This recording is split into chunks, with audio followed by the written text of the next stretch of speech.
Ang music may niluwas namo sa among mga adlaw nga wala may kasabot sa kinabuhi.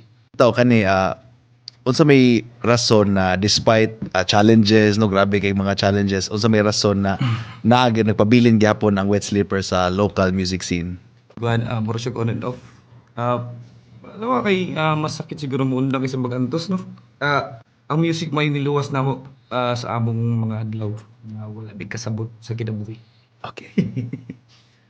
Basta hangtod siguro na ay mga tao nga mukanta sa among mga kanta.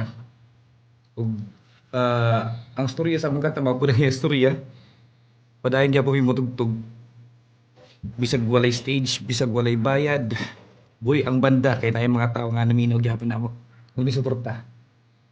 Powerful. Ikaw bro. Yeah.